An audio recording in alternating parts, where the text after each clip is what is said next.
अस्सलाम वालेकुम। प्रोग्राम हाफी में मतीउल्लाह जान। पाकिस्तान और भारत की जंग के तो कोई आसार नहीं, फौरी जंग के, मगर पाकिस्तान के अंदर एक बड़ी कानूनी जंग का फैसला ज़रूर आने जा रहा है। जी हाँ, मैं बात कर रहा हूँ उस कानूनी जंग की जो पाकिस्तान तहरीक इंसाफ के कारकुनों और वकीलों ने उन मुल्ज़मान के लिए लड़ी है जिनको फ़ौजी अदालत में पेश किया गया, उनका ट्रायल हुआ और 105 से ज़ायद इन मुल्ज़मान को सज़ाएँ भी सुनाई गई और 70 से ज़ायद मुल्ज़मान अभी भी जेल में हैं फ़ौजी अदालतों से सज़ा पाने के बाद। कानूनी जंग का कानूनी सवाल ये था कि क्या सिविलियन शहरियों का फ़ौजी अदालतों में ट्रायल हो सकता है या नहीं। सुप्रीम कोर्ट का एक 7 रुकनी बेंच अपने ही एक फ़ैसले के ख़िलाफ़ अपील सुन रहा है। वो फ़ैसला जिसमें पहले कहा गया था कि फ़ौजी अदालतों में सिविलियन शहरियों का न सिर्फ ये कि नहीं हो सकता, बल्कि जो पाकिस्तान आर्मी एक्ट का जो कानून है उसकी जो मुतल्लिका शिक्के जिनके तहत सिविलियन शहरियों का ट्रायल किया जा रहा था वो ही आइन के बरखिलाफ़ हैं और सुप्रीम कोर्ट ने अपने उस फैसले उन शिक्कों को, पाकिस्तान आर्मी एक्ट की शिक्कों को कलादम करार दिया था। तो उस फैसले के ख़िलाफ़ सुप्रीम कोर्ट का यह 7 रुकनी आइनी बेंच जो है वो अपीलें सुन रहा था। आज फैसला महफूज हो गया है और ये मीम के बाद सुप्रीम कोर्ट के आइनी बेंच का सबसे पहला और बड़ा इम्तहान होगा। एक बड़े आइनी मामले के ऊपर आइनी पहली बार एक बड़ा करने जा रहा है। क्या इसमें आइन की तशरीह होगी, कानून की तशरीह होगी और क्या 9 मई के मुल्ज़मान को बरी किया जाएगा या फिर उनकी सज़ाओं को जो है उसको ड्यू प्रोसेस करार दिया जाएगा और फिर अपील का हक ही सिर्फ उनको दिया जाएगा। ये आने वाले चंद दिनों में इस बात का इम्कान है, बल्कि इम्कान इस बात का है कि 9 मई को ही, जब 9 मई के इस वाक़े के 2 साल पूरे हो जाएंगे, सुप्रीम कोर्ट अपना हतमी फ़ैसला भी सुना देगी। उसी सिलसिले में आज हम बात करेंगे। हमारे प्रोग्राम में मौजूद हैं हमारे पास मेहमान, senior journalist, court reporter Saqib Bashir, Islamabad studios में हमें ज्वाइन किया है।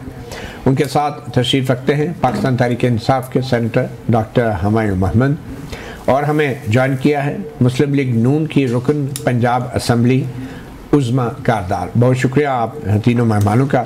साकिब बशीर, सबसे पहले तो ये बताएं कि ये जो फ़ैसला आने जा रहा है ये कितना अहम है और मुल्ज़मान के लिए या आम शहरियों के लिए या सिविलियन शहरियों के लिए या सिविलियन अदालतों के लिए तो अहम है ही। ये बुनियादी तौर पे सुप्रीम कोर्ट के आइनी बेंच के लिए ये फ़ैसला कितना अहम है? बहुत अहमियत का हामिल है ये फ़ैसला।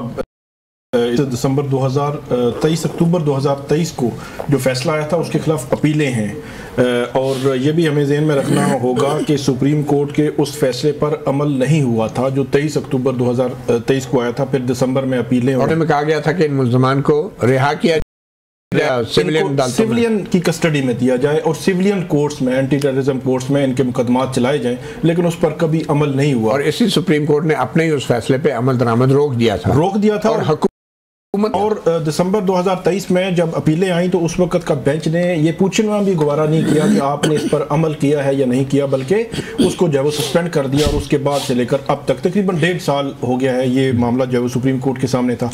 अब इसकी अहमियत बहुत ज़्यादा है। एक तो सिविलियन साइड ट्रायल हो सकते हैं या नहीं हो सकते, एक फ्यूचर के लिए भी तयन हो जाएगा कि ट्रायल होने हैं या हो सकते हैं या नहीं हो सकते। दूसरा, अगर सुप्रीम कोर्ट ऑफ पाकिस्तान ये कहती है कि सिविलियंस के ट्रायल्स हो सकते हैं तो फिर मैं ये समझता हूँ कि जो एक आर्गूमेंट्स भी आते रहे हैं कि जो एंटी टेररिज्म कोर्ट्स हैं, ये स्पेशल लॉ 97 में जो बनाया गया था, तो इनको एम्पावर करने की बजाय इन पर जो है वो अदम एतमाद होगा। सिविलियंस कोर्ट्स पर मैं समझता हूँ कि अदम एतमाद होगा कि वो काम नहीं कर सकती जो मिलिट्री कोर्ट्स कर सकती हैं, हालांकि ऐसा है नहीं है। तो इस लिहाज का हामिल है ये इसमें फैसला। फिर जो 9 मई क्योंकि इसके साथ लिंक है, 104 लोग आए थे, 40 लोग रिहा हो चुके हैं।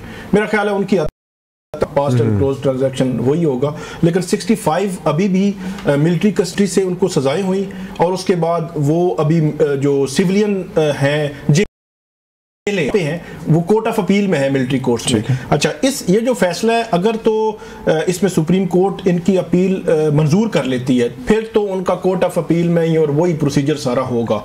अगर सुप्रीम कोर्ट कहती है कि ये मिलिट्री कोर्ट्स में दुरुस्त नहीं है, सिविलियंस के ट्रायल्स नहीं हो सकते, तो फिर इन 65 का फेट भी सुप्रीम कोर्ट को बताना होगा कि अब उनका क्या है। मतलब उन 2 साल तो वो सजाएं भी काट चुके हैं और उनको सजाएं हुई भी हैं, कोर्ट ऑफ अपील में मामला चल रहा है, उसका स्टेटस क्या होगा?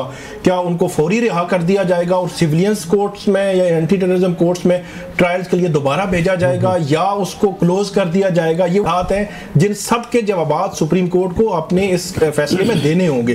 फिर एक और बात कि सुप्रीम कोर्ट अगर फर्ज करे इस पॉइंट पे पहुंचती है कि मिलिट्री कोर्ट्स में सिविलियंस ट्रायल होने चाहिए, तो सबसे अहम सवाल वो फेयरनेस, फेयर ट्रायल, उसमें ड्यू प्रोसेस, फिर उसमें जो अपील का राइट था वो आज तक रिजॉल्व नहीं हुआ। उस वक्त अटॉर्नी जनरल ने सुप्रीम कोर्ट को यकीन दहानी कराई थी कि अपील का राइट होगा इनको और इनको एक्सेस होगी वकला की और सारा जो है वो ड्यू प्रोसेस।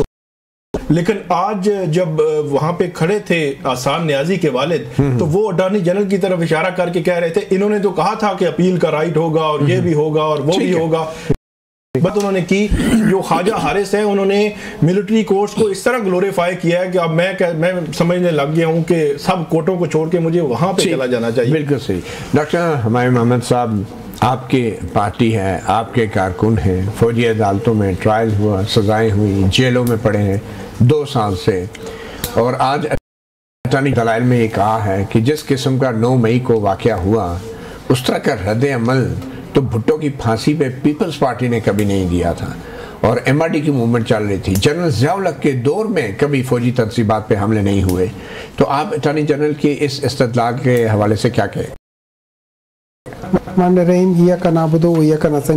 देखिए, मैं नहीं समझता कि इस पर मुझे कमेंट करना चाहिए। मतलब आई थिंक वो बेसिकली ये बताना चाह रहे हैं कि वो किस हद तक जा रहे हैं। वो अभी बात हो रही थी कि वो तो शायद वो पीरजादा साहब से भी कुछ ज्यादा ही आगे निकल के जा रहे हैं। खैर एनीवे उसको छोड़ें। 2 पीरजादा थे, आप क्लैरिफाई कर दें, शरीफुद्दीन पीरजादा या हाफिज पीरजादा? ठीक है, खैर एनीवे सबको पता है कौन से। यानी देखिए, बात ये हो जाती है जैसे भी बात किया, 18 महीने गुजर गए हैं, 56 अपीलें हुई हैं। 56 सॉरी, वो जो हियरिंग्स हुई हैं, ठीक है, आईनी बेंच के सामने। हाँ, आईनी बेंच के सामने।